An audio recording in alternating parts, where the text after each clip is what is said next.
మహబూబాబాద్ జిల్లా చిన్నగూడూరు మండలంలో బీఆర్ఎస్ ఆత్మీయ సమ్మేళనం నిర్వహించారు। ఈ సమ్మేళనంలో ఎమ్మెల్యే రెడ్డియా నాయక్ పాల్గొన్నారు। పీసీసీ చీఫ్ రేవంత్ రెడ్డిపై ఎమ్మెల్యే రెడ్డియా నాయక్ మండిపడ్డారు। రాహుల్ గాంధీని పార్లమెంటు నుండి బహిష్కరిస్తే రోడ్లపై కాంగ్రెస్ నాయకులు ధర్నా చేయలేకపోయారంటూ ఆయన ఎద్దేవా చేశారు। వచ్చే ఎన్నికల్లో ఎమ్మెల్యేగా నేను పోటీ చేస్తానని భారీ మెజారిటీతో గెలిపించాలని కోరారు।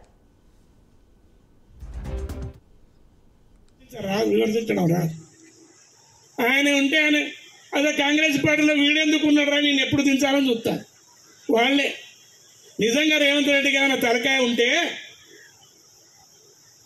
రాహుల్ గాంధీ ఎంపీ సీటు బీజేపీలు వీకేస్తే ఒక్కడు రోడ్డు మీద వచ్చినాడా ఓ కార్యాచరణ పథకం ఇచ్చినాడా ఆయన టీపీసీసీ ప్రెసిడెంట్ నేనుంటే నేను మొత్తం హల్చల్ చేస్తాను నేను నిజంగా చెప్తాను రోడ్డు మీద రారా కాంగ్రెస్ కాల చీవు రక్తం అనుకుంటారా రాను అటువంటి వాడు ఉంటే ఎవడు ఒకటి ప్రజలకు నమ్మకం ఉండాలి విశ్వాసం రెడ్డి నాయక్ గెలుతాడంటేనే మీరందరూ గట్టిగా పనిచేస్తారు ఓటేస్తారు నమ్మకం ఉండాలి ఈ ఒక్కసారి నేను నిలబడతా ఇది ఒక్కసారి